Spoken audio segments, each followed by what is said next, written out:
नमस्कार, आपका बहुत बहुत स्वागत है सवाल इंडिया का में। इस वक्त आप एनडीटीवी के साथ हैं। मेरा नाम है अंकित त्यागी और आज शुरुआत जो है वो करेंगे जिस तरीके से इजराइल और हमास के बीच की जो जंग है उसमें जो खामियाजा लोगों को भुगतना पड़ रहा है और जिस तरीके से अब जंग एक व्यापक रूप लेकर बढ़ती जा रही है उसकी बात करेंगे। इजराइल गाजा जंग के बीच गाजा में सबसे जो बड़ा शरणार्थी कैंप है, अब आप सोचिए कि वैसे ही लोग वहां बेघर होकर रह रहे हैं, उस शरणार्थी कैंप में जिसका नाम जबालिया है उस पर इजराइल ने बम बरसा दिए और एक बेहद जिसको कहते हैं कि बिल्कुल 100 लोगों की इसमें मौत हो गई है। लोगों ये बिल्कुल जिस तरह की खबर आ रही है वो आपको एक बार फिर से बता रही है कि कैसे इस जंग की जद में आम आदमी आते जा रहे हैं। हमास के ठिकानों पर हमला करने के नाम पर इजराइल ताबड़तोड़ लगातार अपनी बमबारी उसकी जारी है और इसी बीच इस कैंप में जो हमला हुआ है उसमें 100 लोगों की मौत हो गई है, ऐसा दावा किया जा रहा है। गाजा में हमास द्वारा जो स्वचालित स्वास्थ्य मंत्रालय है उसने बयान जारी करते हुए कहा है कि शिविर पर 6 हवाई बम जो हैं उससे हमला किया गया, यानी कि एयरफोर्स ने हमला किया, जिसमें एक पूरा आवासीय ब्लॉक जो है वो खत्म हो चुका है। कई परिवार, पूरे के पूरे परिवार खत्म हो चुके हैं। इजराइल ने भी इस हमले की पुष्टि करते हुए कहा है कि यहां हमास का एक कैंप था जिसको निशाना बनाया गया है, जिसमें उनके बड़े कमांडर के मारे जाने की उन्होंने ऐसा दावा किया है। जबालिया शरणार्थी कैंप जो है वो गाजा में 8 शिविरों में सबसे बड़ा कैंप है। सीमा पर बना ये शिविर जो है वो गाजा और इजराइल को एक तरीके से जोड़ता भी है। पर अब आप ये सोच के देखिए कि जिस तरीके से ये जो पूरा जंग इस वक्त चल रही है इसमें जो बेकसूर लोग हैं वो किस तरीके से मारे जा रहे हैं। इस पर ज्यादा चर्चा करने के लिए कि किस तरीके से, और आपको यह भी बता दें कि अब जैसे जैसे आंकड़ा जो है मौतों का, लोगों का, आम नागरिकों का गाजा में बढ़ता जा रहा है, उसके साथ साथ पूरी दुनिया में, खासतौर से यूनाइटेड नेशंस में इजराइल की जबरदस्त मजम्मत भी हो रही है। डॉक्टर खिवराज जहांगीर हमारे साथ इस वक्त जुड़ रहे हैं। बेन गुरियन यूनिवर्सिटी में विजिटिंग प्रोफेसर हैं, तेल अवीव से इस वक्त हमारे साथ जुड़ रहे हैं। लगातार आप इस मेरे कार्यक्रम में इसके साथ चर्चा जो है हमारी सुनते रहे हैं। बड़ा खास इस वक्त ये ध्यान रख रहे हैं कि किस तरीके से वहां पर जो गतिविधियां हो रही हैं उन पर। डॉक्टर जहांगीर, सबसे पहले तो मैं आपसे यही समझना चाहूंगा, 100 लोगों के मारे जाने की खबर बताई जा रही है। इजराइल ने कहा है कि एक बड़े हमास के कमांडर को मारा गया है, क्या ऐसी कुछ पुष्टि अभी तक हो पाई है? नमस्कार अंकित। हालत गाजा में बहुत बुरी चल रही है। ये जो बहुत बड़ा रेफ्यूजी कैंप था, वहां पे इजराइल की सेना ने 2 दिन पहले अपनी पहुंच बनाई थी और परसों शाम को उन्होंने अपनी एक फीमेल सोल्जर को वहां से छुड़वाया था। ये वो सिपाही है जिसको 7 अक्टूबर को हमास के कुछ लोगों ने उठाया था और उसको छुड़ा पाना इजराइल की आर्मी के लिए एक बहुत बड़ी कामयाबी थी, क्योंकि अब तक में, जब से ये गाजा में 4 दिन हुए हैं, ये गाजा के अंदर गए हैं आर्मी, और उस कामयाबी के बाद इजराइल की आर्मी को ये बिल्कुल भान था कि यही नॉर्थ में हमास का सबसे बड़ा मिलिट्री स्ट्रांग होल्ड है।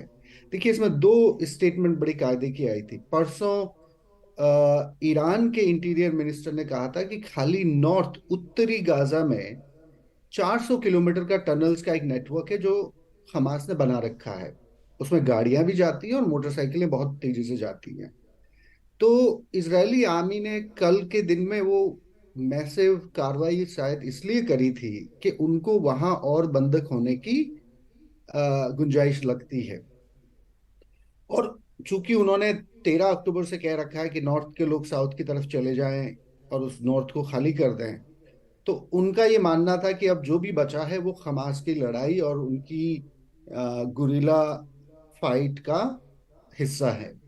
तो जी। उन्होंने जब हमला किया, आज सुबह की यहाँ की जो खबरें हैं और जो बीबीसी की खबरें हैं, उसके हिसाब से करीब 50 लोग इस हमले में एक साथ मारे गए थे।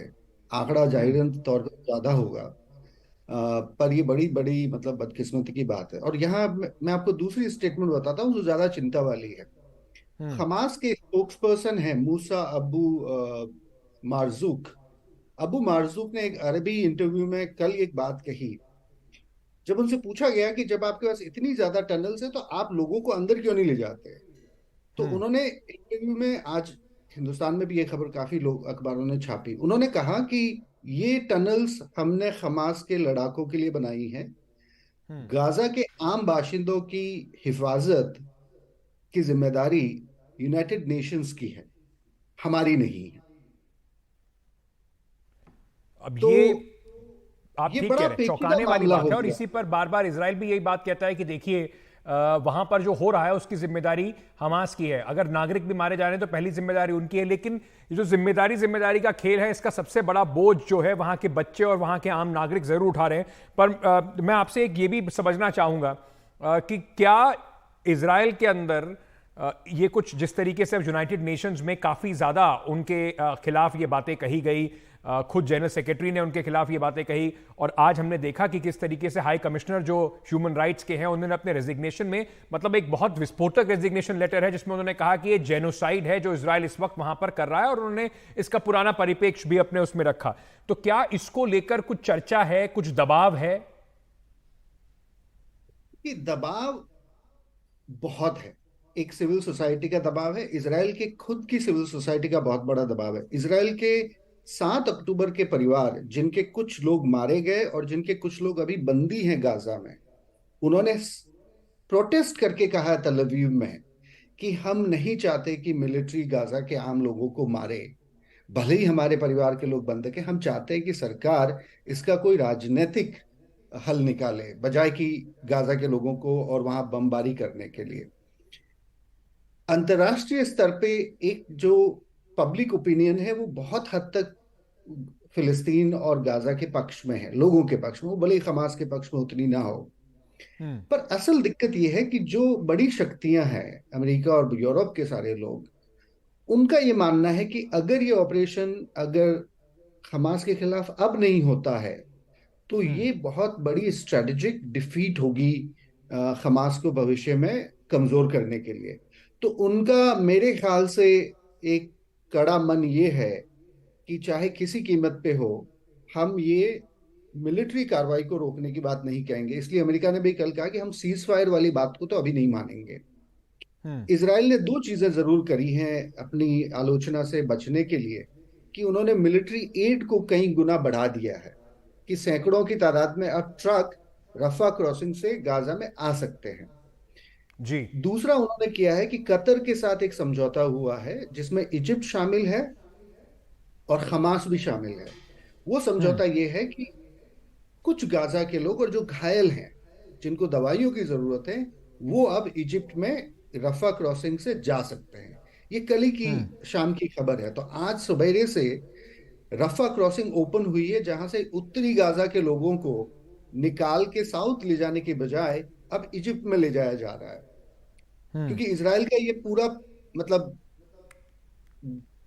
अफसोस कहिए जो भी कहिए, पर इसराइल का ये कड़ा मन है कि हम लोग मिलिट्री कार्रवाई अगले 2-3 सप्ताह तक उत्तरी गाजा में करने वाले हैं, जहां 400 जी। किलोमीटर की लंबी टनल सिस्टम को उनको मीट करना है। तो एक जो चीज मैं मेरे ख्याल आपसे से एक ये भी समझना चाहूंगा कि जिस तरीके से अब एक तो खुले तौर पर, आधिकारिक तौर पर यमन की इस युद्ध में एंट्री हो गई है। उन्होंने कहा है कि हम इसराइल को, इसराइली ठिकानों को, और अगर अमेरिकी ठिकाने होंगे उन पर भी हम निशाना लगाएंगे, क्योंकि वहां पर अमेरिका ये सब होने दे रहा है। उसके साथ साथ लगातार लेबनान को लेकर कुछ ना कुछ वहां पर घटनाएं हो रही हैं, वहां पर थोड़ी बहुत फायरिंग भी होती है, एक हिजबुल्लाह का एक ऑपरेशन भी हो चुका है। तो क्या अब हम उस खतरनाक मोड़ पर खड़े हैं कि ये एक बहुत बड़ी, इस पूरे इलाके को जंग के में तब्दील करने के रास्ते पे इस वक्त हम खड़े हुए हैं? मुझे ऐसा लगता नहीं है। देखिए, लेबनान से हिजबुल्ला पहले ही दिन से कई रॉकेट दाग रहा था। और यमन की जब हम बात करें तो यमन एक अकेला देश तो बचा नहीं है। उसमें जो हाउती जो ग्रुप है, जो मिलिशिया है, जिसको ईरान का शह है, वो ये रॉकेट और ड्रोन्स लॉन्च कर रहा है। ये सिर्फ ईरान की एक साजिश कहिए या कूटनीति कहिए कि वो दबाव बनाना चाहते हैं दूसरे मुस्लिम देशों पे कि वो चुप न बैठें। पर आप हम्म। जितना भी पिछले 10 दिन का हवाला देखें, 4 दिन इसराइल की आर्मी को गाजा में गए हुए हो गए हैं। अरब देश भी इस बात पे ज्यादा आ, मतलब पोजीशन ले नहीं रहे। उनका ये मानना बिल्कुल। है कि जब तक बंदी न छूट जाए। देखिए, अमेरिका के 300 कमांडोज कल मिडिल ईस्ट में पहुंचे हैं, उसमें से कई सारे गाजा में इजरायली आर्मी के साथ हैं। वो हम्म। लड़ नहीं रहे, उनका एक ही पर्टिकुलर पर्पस है कि हॉस्टेजेस जो बंदी हैं उनको ढूंढा जाए।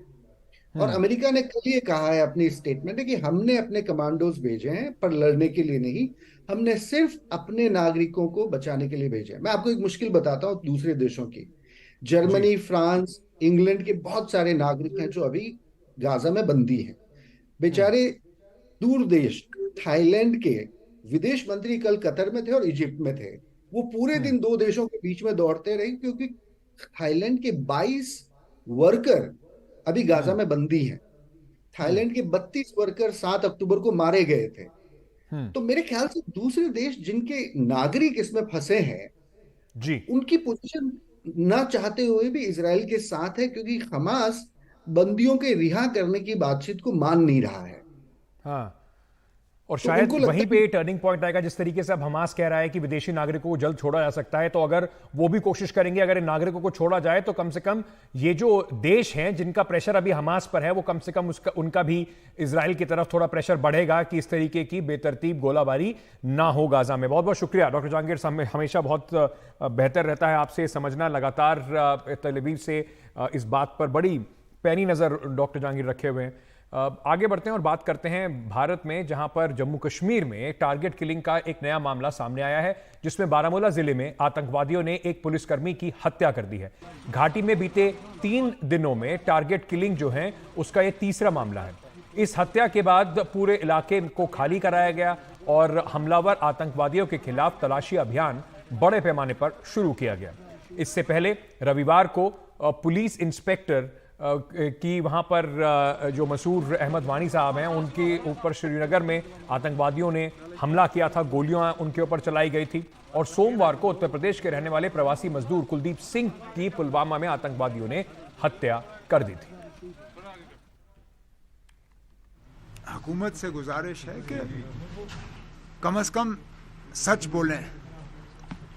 बार बार हम उनसे बयान सुनते हैं कि हालात अब नॉर्मल हो गए हैं, हालात में बहुत बेहतरी आई है, बिल्कुल सुधार आया है।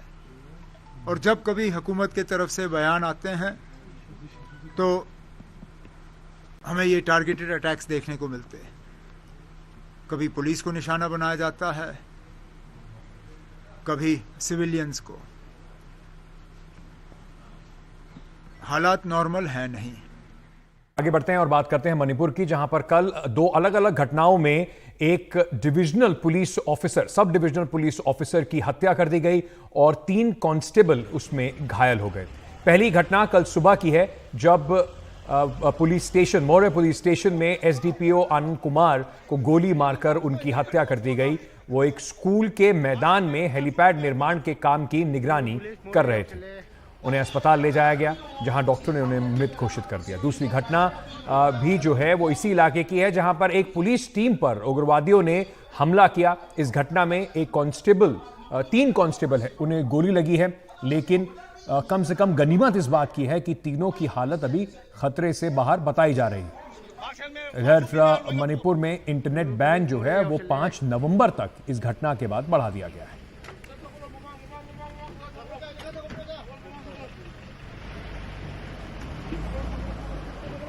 मणिपुर में कल राज्य सरकार ने एक नई अधिसूचना जारी की है, जहां पे कि जो मोबाइल इंटरनेट बैन मणिपुर में चल रहा है उसको अब नवंबर के 5 तारीख तक बढ़ा दिया गया है। ये इस वक्त हुआ है जबकि मणिपुर में कल एक पुलिस के अधिकारी को संदिग्ध उग्रवादियों ने मार गिराया था। ये घटना घटी थी मणिपुर के मोरे शहर में। मोरे मणिपुर में जो म्यांमार से सटा हुआ बॉर्डर है, ठीक उस बॉर्डर पे है। और कल जो सुबह के वक्त में जब मणिपुर पुलिस के sub divisional police officer चिंगथाम Anand Kumar एक पुलिस की टुकड़ी को लेके वहाँ पे एक नॉन कॉम्बैट ड्यूटी में थे, जहाँ पे कि वो निगरानी कर रहे थे। वहाँ पे काम चल रहा था हेलीपैड बनाने के लिए, जहाँ पे कि सेंट्रल फोर्सेज वहाँ पे मौजूद हैं। स्थिति को सुधारने के लिए पिछले एक महीने में स्थिति धीरे धीरे से सुधर रही थी, मगर मोरे एक ऐसा इलाका था जहाँ पे कि सेंट्रल फोर्सेज को बढ़ाया जा रहा था। BSF वहाँ पे मौजूद थी, और क्योंकि वो बॉर्डर से सटा हुआ इलाका है तो वहाँ पे असम राइफल्स की भी बहुत प्रेजेंस है, क्योंकि असम राइफल्स जो पोरस इंडो म्यांमार बॉर्डर है नॉर्थ ईस्ट में उसको गार्ड करता है। मगर इस बीच इतनी सुरक्षा के बावजूद जहाँ पे कि जो स्टेट पुलिस फोर्सेस की तैनातगी कम थी, वहाँ पे जो पुलिस के मुताबिक संदिग्ध उग्रवादियों ने स्नाइपर के द्वारा अटैक किया और उसमें ये जो पुलिस ऑफिसर की जान चली गई। इसके बाद वहाँ पे रीइंफोर्समेंट भेजी जा रही थी। वहाँ पे भी पुलिस के सूत्रों के मुताबिक दो एम्बुश हुए रीइंफोर्समेंट के ऊपर, और उसमें 3 पुलिस कमांडो जख्मी हो गए। असम राइफल्स ने उन लोगों को रेस्क्यू किया। इसके बाद रात को जाके रीइंफोर्समेंट वहाँ पे पहुंची है स्टेट फोर्सेस की। और इस बीच जो मोबाइल इंटरनेट बैन को नवंबर के 5 तारीख तक बढ़ा दिया गया है। और इस तरफ जो पुलिस ऑफिसर है, उनके जो फैमिली मेम्बर्स हैं, वो अभी भी जो उनकी जो शव है वो लेने के तैयार नहीं है। वो मांग कर रहे हैं कि जिन लोगों ने ये हादसा किया है उन लोगों को पकड़ा जाए। जबकि राज्य सरकार ने एक कंपनसेशन 50 लाख रुपए की कंपनसेशन भी घोषणा की है। और इसके साथ साथ एक बड़े डेवलपमेंट में कल राज्य सरकार ने एक जो ट्राइबल सिविल सोसाइटी ऑर्गेनाइजेशन है वर्ल्ड कुकीज़ो इंटेलेक्चुअल काउंसिल, इसको अनलॉफुल घोषित किया है UAPA द्वारा, और FIR लॉन्च किया है।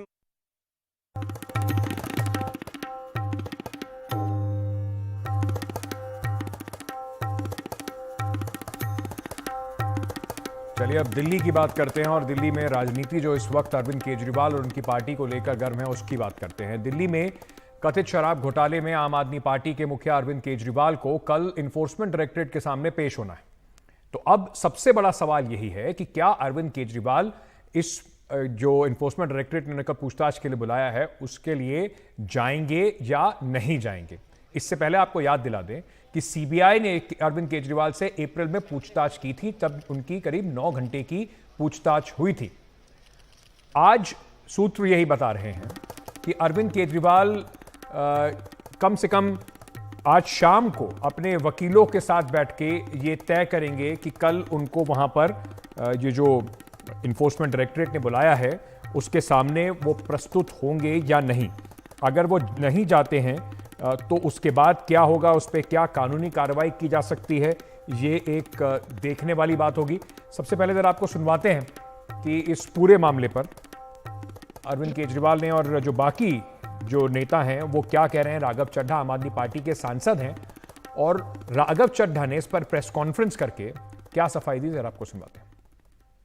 जो टॉप लीडरशिप है इंडिया गठबंधन के पॉलिटिकल पार्टीज, जो मेन नेता हैं इंडिया गठबंधन के, उन्हें पकड़ के जेल में डाल दो।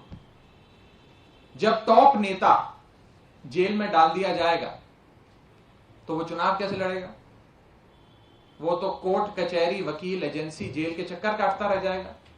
पार्टी कैसे चलेगी?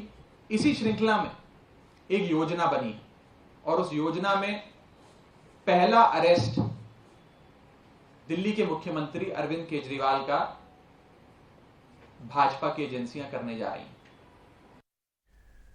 तो क्या होगा अगर अरविंद केजरीवाल नहीं जाएंगे? क्या स्थिति बनेगी और किस तरीके से आम आदमी पार्टी की अब पूरी स्ट्रैटेजी बन रही है? मान लीजिए अरविंद केजरीवाल को अगर पकड़ लिया जाए तो उसके बाद क्या होगा? इस पर जानकारी दे रहे हैं हमारे सहयोगी शरद शर्मा।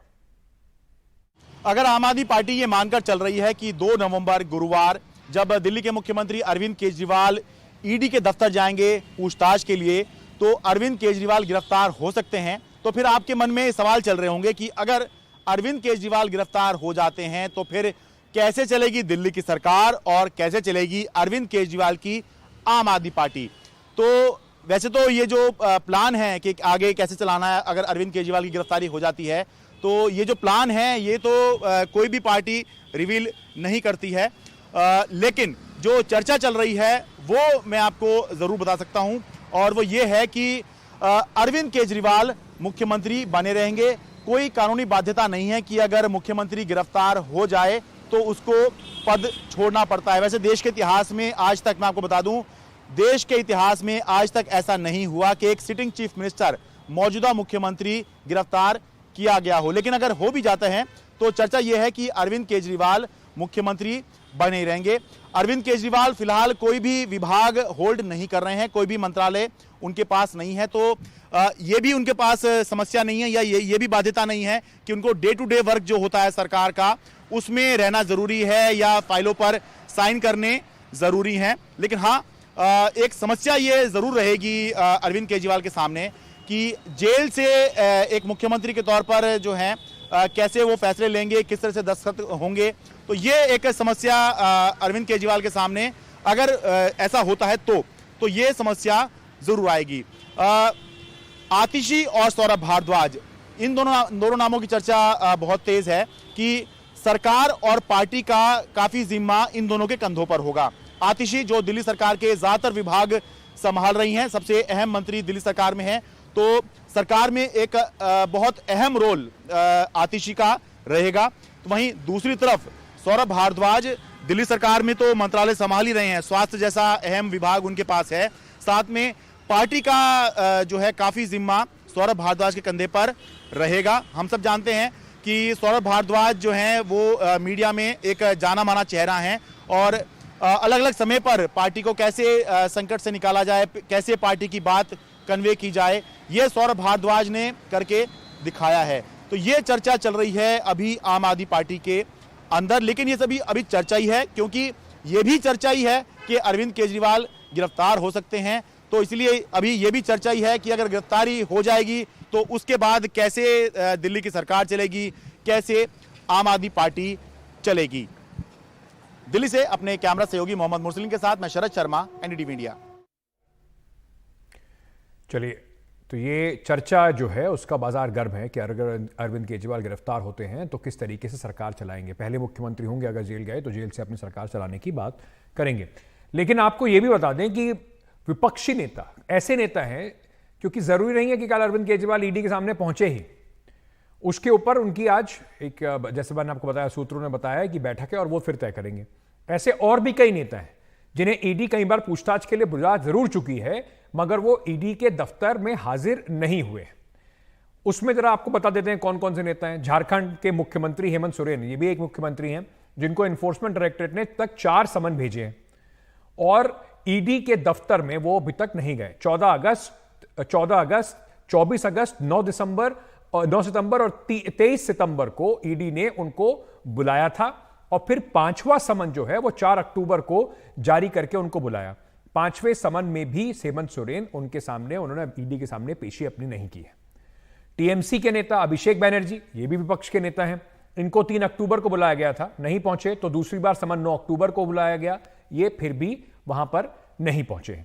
तो ऐसा नहीं है कि अरविंद केजरीवाल पहले ऐसे नेता होंगे और खास तौर से पहले ऐसे विपक्षी नेता होंगे जिसको एनफोर्समेंट डायरेक्टरेट बुलाए और वो हाजिरी ना लगाएं, क्योंकि उसके बाद फिर सवाल यह बन जाता है कि अगर एनफोर्समेंट डायरेक्टरेट, राजनीतिक तौर पर अगर देखें तो एनफोर्समेंट डायरेक्टरेट के पास अगर इतने सबूत हैं तो आए अरविंद केजरीवाल को गिरफ्तार करें। उसके बाद आम आदमी पार्टी इसे पॉलिटिकली लड़ने के लिए शायद ज्यादा अपने आप को सक्षम मानेगी, ना कि अरविंद केजरीवाल वहां जाएं, बार बार बुलाए जाएं और उसके बाद उनकी गिरफ्तारी एनफोर्समेंट डायरेक्टरेट करे। तो ये एक बड़ी दिलचस्प बात होगी देखने के लिए।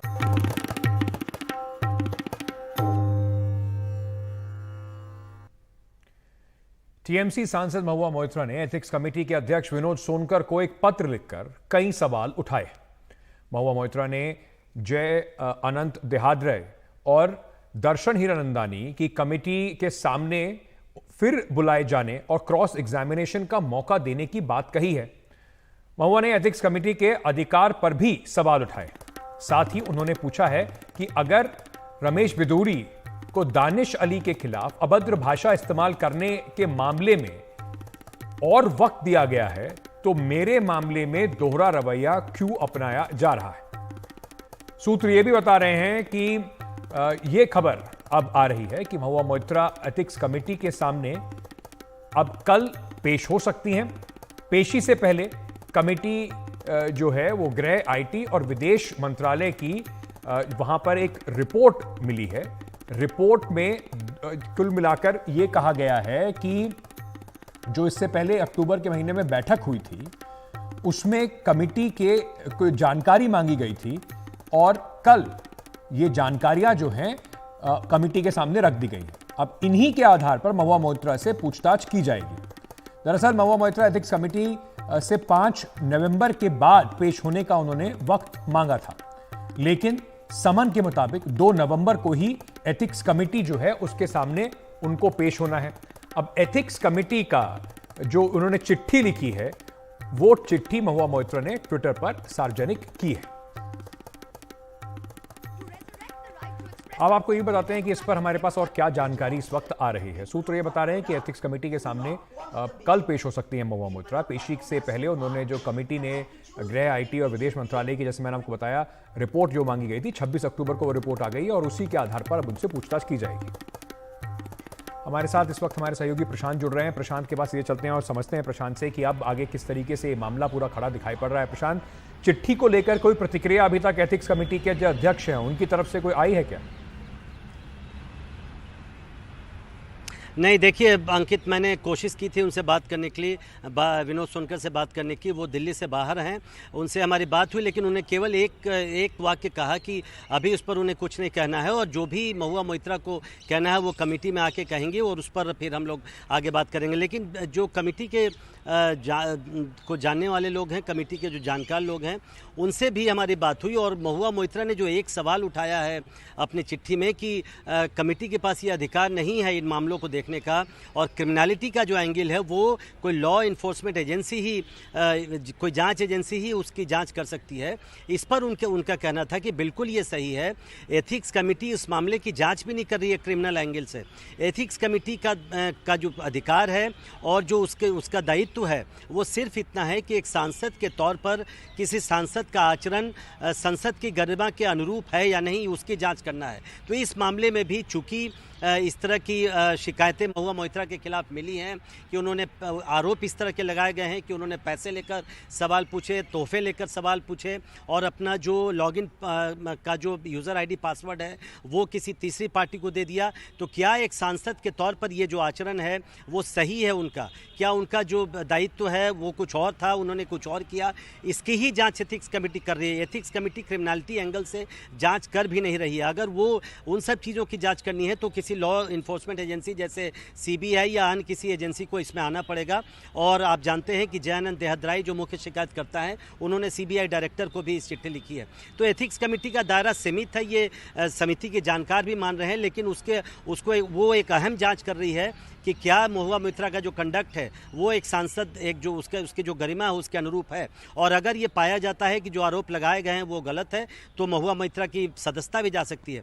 दूसरा सवाल जो सबसे महत्वपूर्ण है कि जो तीन रिपोर्ट की आपने बात की, अंकित, आपको याद होगा 26 अक्टूबर को जब इस मामले पर पहली मीटिंग हुई थी एथिक्स कमेटी को, उसके बाद कमेटी ने तीनों मंत्रालयों को अलग अलग एक चिट्ठी लिखी थी जिसमें महुआ मोइत्रा और इस पूरे मामले में कुछ जानकारियां मांगी गई थी, जिसमें जानकारियां कुछ ऐसी भी थी कि जो महुआ मोइत्रा का जो लॉगिन का जो आईपी एड्रेस है वो कहाँ का है, कितनी बार वो लॉगिन हुआ है, वो उस वक्त कहाँ थी। इसके अलावा दर्शन हीरानंदानी का जो हलफनामा है वो रियल है, फेक तो नहीं है, इसके लिए विदेश मंत्रालय की सहायता ली गई है, उनको चिट्ठी लिखी गई थी। अब इन तीनों मंत्रालयों ने ही अपना जवाब भेज दिया है। तो कल की प्रक्रिया ये होगी जब महुआ मोइत्रा आएंगी 11 बजे कि वो अपना बयान देंगी, पहले अपना पक्ष रखेंगी, उसके बाद जो कमेटी में जो तीनों मंत्रालयों से जो रिपोर्ट आई है उसमें जो जानकारियां दी गई हैं उसके आधार पर और जो बाकी जानकारियां कमेटी के पास पहले से है उन सब के आधार पर महुआ मोइत्रा से आप समझ सकते हैं काउंटर क्वेश्चनिंग होगा, उनसे सवाल जवाब पूछे जाएंगे और फिर कमेटी उन जवाबों के आधार पर ये आगे तय करेगी कि आगे फिर कैसे आगे बढ़ना है इस मामले में। बहुत बहुत शुक्रिया प्रशांत हमारे साथ जुड़ने के लिए इस खबर पर। आगे बढ़ते हैं और बात करते हैं महाराष्ट्र में मराठा आरक्षण के मुद्दे पर जिस तरीके से सरकार घिरी नजर आ रही है उसकी। सरकार ने आज एक सर्वदलीय बैठक भी बुलाई। बैठक में मुख्यमंत्री एकनाथ शिंदे, उप मुख्यमंत्री देवेंद्र फडणवीस और शरद पवार भी शामिल हुए। इस बैठक के बाद मुख्यमंत्री एकनाथ शिंदे ने पत्रकारों को संबोधित करते हुए कहा कि राज्य में कानून व्यवस्था बनाए रखने का जो दायित्व है उस पर सभी दल सहमत हैं। आरक्षण के नाम पर हिंसा ठीक नहीं है। आरक्षण के रास्ते में कानूनी अड़चनें हैं। आरक्षण देने के लिए समय हमें चाहिए। आंदोलनकारियों ने सरकार के प्रयासों को समझें और उन्होंने साथ साथ ये भी कहा कि आरक्षण पर 2 चरणों में काम जारी है, किसी समाज के साथ अन्याय नहीं होगा, ऐसा मुख्यमंत्री ने आश्वासन जताते हुए कहा है। आपको ये बता दें कि पिछले कुछ दिनों में और खास तौर से पिछले 3 दिनों में बीड डिस्ट्रिक्ट में जिस तरीके से हिंसा हुई है, उसमें एनसीपी के अजीत पवार जो फैक्शन है, अजीत पवार का जो खेमा है, उसके एक एमएलए के घर में आग लगा दी गई, गाड़ियां फूंक दी गई। उसके साथ साथ शरद पवार के पार्टी का जो एक दफ्तर है उसमें तोड़फोड़ की गई। बीजेपी के जो एमएलए हैं इस इलाके के, उनके घरों पर पथराव किया गया। उसके बाद बीड जो है उसमें वहां पर कई जगह पर धारा 144 और कर्फ्यू तक की नौबत आ गई। तो ये एक बड़ी समस्या जो है वो इस वक्त कानून व्यवस्था के तौर पर सामने सरकार के खड़ी हुई है। कई राज्य सरकार की जो बसें हैं उनको भी आग के हवाले कर दिया गया है। से चलते हमारे सहयोगी इस वक्त रौनक कुकड़े हमारे साथ जुड़ रहे हैं। रौनक, ये जो सर्वदलीय बैठक हुई है, इसको क्या राहत की तरह देखा जाए सरकार के लिए, क्योंकि लगातार दबाव जो है उनके ऊपर बढ़ता जा रहा है? जी देखिए, निश्चित तौर पर सरकार पर दबाव यहाँ पर बढ़ता जा रहा है और इसीलिए आज जब सर्वदलीय बैठक हुई तो सरकार ने कहीं ना कहीं इस बैठक में एक प्रस्ताव पारित कर जो सर्वदलीय नेता है उनके जरिए एक विश्वास पैदा करने की मराठा समुदाय में कोशिश की है कि सरकार हर कीमत पर मराठा रिजर्वेशन देने के पक्ष में है, लिहाजा केवल सरकार को थोड़ा सा वक्त देने की जरूरत है, क्योंकि ये मामला इतना जटिल है, क्योंकि सुप्रीम कोर्ट ने ऑलरेडी इस आरक्षण को रद्द कर दिया था। ऐसे में जो प्यूरिटी पिटीशन सुप्रीम कोर्ट ने इस वक्त स्वीकार की है, तो जो खामियां उस वक्त सुप्रीम कोर्ट ने निकाली थी उन्हें फुलफिल करने के लिए जो इंपेरिकल डेटा है वो जमा करने में सरकार को वक्त लगेगा। ऐसे में न केवल विपक्ष के नेताओं में विश्वास दिलाने की कोशिश के साथ ही मनोज जरांगे पाटिल और दूसरे मराठा समुदाय के जो दूसरे नेता है जो लगातार आंदोलन को लेकर प्रोटेस्ट कर रहे हैं, उनको भी विश्वास दिलाने की कोशिश आज सरकार ने सर्वदलीय बैठक के जरिए की है। जी बने रहिए हमारे साथ। एक बार जरा आपको सुनवा देते हैं कि मुख्यमंत्री ने इस पर क्या अपनी बात रखी है और जो मराठा कोटा को लेकर, जो रिजर्वेशन को लेकर जो आंदोलन चल रहा है, उसकी तरफ से क्या उस पर प्रतिक्रिया आई है। यामध्ये चर्चेमधून मराठा समाजाला आरक्षण मिळालं पाहिजे ही भूमिका जी सरकारची आहे ती सर्वांचीच भूमिका आहे, त्यावर सर्वांचं एकमत आहे आणि ते आरक्षण कायद्याच्या चौकटीमध्ये बसणारं आणि टिकणारं आरक्षण दिलं पाहिजे ही भावना देखील या ठिकाणी व्यक्त केली। तशा प्रकारचा ठराव देखील करण्यात आला। इतर समाजावर अन्याय न करता मराठा समाजाला टिकणारं आरक्षण मिळालं पाहिजे ही भूमिका सर्व पक्षांनी घेतली।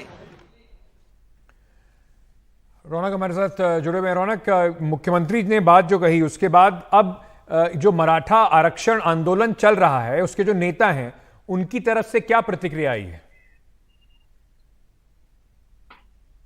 जी देखिए, जो बताया जा रहा है कि देर शाम 6 बजे के करीब मनोज जरांगे पाटिल मुख्यमंत्री के इस बयान पर अपनी प्रतिक्रिया देंगे। उनकी हालत अब भी नाजुक बनी हुई है। वो पानी कल तो उन्होंने मुख्यमंत्री के कहने के बाद पिया, लेकिन उसके बाद से वो अब तक उन्होंने पानी नहीं पिया है। पिछले 7 दिन हो गए वो लगातार आमरण अनशन कर रहे हैं और उनका कहना है कि इस तरह का अधूरा आरक्षण हमें नहीं चाहिए। हालांकि सरकार, जब मनोज जरांगे पाटिल पहली बार अनशन पर बैठे थे अंकित, उस वक्त उन्होंने जो पहली मांग रखी थी कि महाराष्ट्र के मराठवाड़ा इलाके के लोगों को, यानी खास तौर से जो मराठा कम्युनिटी है उनको ओबीसी सर्टिफिकेट दिया जाए, यानी कुणबी सर्टिफिकेट दिया जाए, उसको लेकर भी सरकार ने पहल शुरू कर दी है। क्योंकि ये वो इलाका है जो कि कभी हैदराबाद प्रेसिडेंसी का हिस्सा हुआ करता था महाराष्ट्र में आने से पहले। तो जो शिंदे कमेटी बनाई है वो भी कई तरह के दस्तावेज जो है वो खंगाल चुका है। अब तक 11,530 ऐसे दस्तावेज मिले हुए हैं, जिससे ये माना जा रहा है कि जिन लोगों के पास ये मिले हैं उनके पास पहले ये मराठा कुणबी लिखा करते थे। कुणबी वो समाज है जो कि खेती किसानी का काम, तो सरकार हर स्टेप धीरे धीरे करके उठा रहा है। लेकिन सरकार का मानना है कि अगर सुप्रीम कोर्ट में से मराठा समुदाय को आरक्षण दिलाना है तो उसके लिए सरकार को कुछ वक्त चाहिए और लगातार न केवल विपक्षी दल बल्कि मनोज जरांगे पाटिल से भी सरकार ये विनती कर रहा है कि वो उस वक्त सरकार को दे जिससे कि कानून की कसौटी पर टिकने वाला आरक्षण सरकार मराठा समुदाय को दे सके। बहुत बहुत शुक्रिया हमारे साथ जुड़ने के लिए रौनक, और ये जानकारी हमें देने के लिए।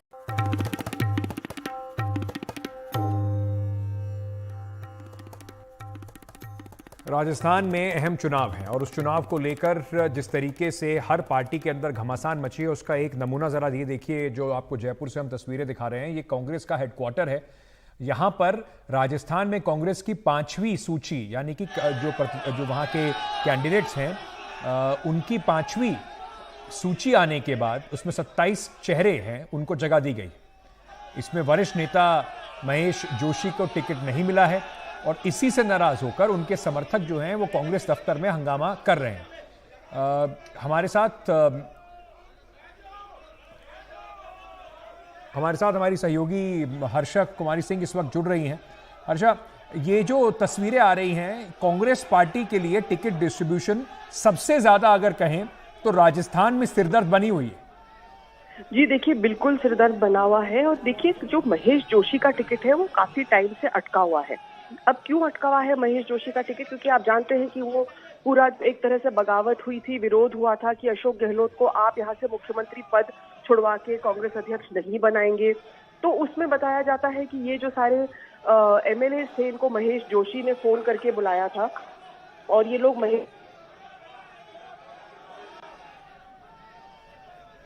देना, मतलब एक तरह से मुख्यमंत्री को मजबूर करना है। तो ये शायद पार्टी नहीं करेगी, पर बताया जा रहा है कि महेश जोशी को देने के मूड में नहीं है। उसके बेटे के खिलाफ एक रेप केस भी है जो लंबित है, और जो जैसे जौहरी लाल मीणा है, उनके बेटे के खिलाफ भी एक केस था, तो उसको भी टिकट नहीं दिया गया, उसका भी टिकट काटा गया है। तो इसलिए महेश जोशी को पार्टी बिल्कुल टिकट काटने के मूड में है। लेकिन लगता है कि कार्यकर्ता मतलब काफी उनकी मजबूत पकड़ है, जयपुर में लगातार जीतते आए हैं यहाँ से, तो एक तरह से एक निराशा है। और सिर्फ महेश जोशी को लेकर ही नहीं, हम देख रहे हैं बाड़मेर में भी है, चित्तौड़ में भी बगावत के स्वर है। तो अब पार्टी अभी तक तो सेफ खेल रही थी, लेकिन अब थोड़ी सी मुश्किलें बढ़ेंगी, क्योंकि अब जो टफ सीट्स हैं, जो विवादास्पद सीट्स हैं, उन पे अब डिसीजन लिया जा रहा है। जी हर्षा, क्या ये भी कह सकते हैं कि अब सीधे मुख्यमंत्री गहलोत और हाईकमांड के बीच में जो शायद डिफरेंसेस हैं, जो अंतर्द्वंद है या अंतर है उनका कि किस टिकट पर, किस सीट पर किसको टिकट दिया जाए, वो भी अब खुलकर सामने दिखाई पड़ना शुरू हो गया है? जी बिल्कुल, देखिए एक तरह से मुख्यमंत्री और हाईकमांड के डिफरेंसेस तो हम एक तरह से नहीं कह सकते हैं, पर हाँ कुछ कुछ रीजंस हैं। मुख्यमंत्री अपने काफी लोगों को वो दिला पाए हैं टिकट, और लगता है कि शांति धारीवाल को भी वो टिकट दिला पाएंगे या उसके बेटे को कम से कम दिला पाएंगे, क्योंकि अशोक गहलोत के बिना ये चुनाव नहीं लड़ा जा सकता है, वो भी अच्छे से पार्टी समझ चुकी है। लेकिन अगर महेश जोशी का टिकट है तो वो अपने आप में टिपिकल टिकट है, और उसको वो नहीं ला पा रही है पार्टी, उनको नहीं दिला पा रही टिकट, क्योंकि उसका टिकट कटना, मतलब दोनों में से एक अगर है तो उनका टिकट कटना लग रहा है कि अब तय ही है। तो राजस्थान में कांग्रेस के लिए राह बड़ी मुश्किल है।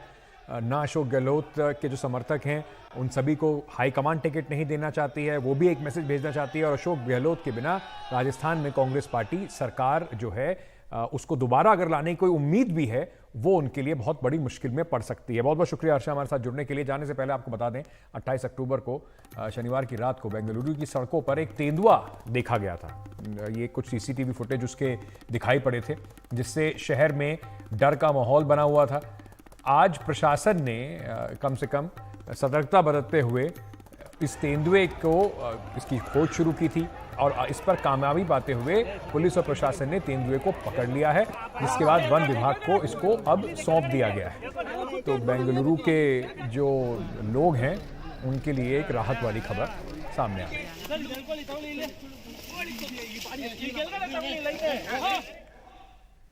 चलिए, आज के लिए सवाल इंडिया का में इतना ही। खबरों का सिलसिला एनडीटीवी इंडिया पर जारी है, बन रही है हमारे साथ।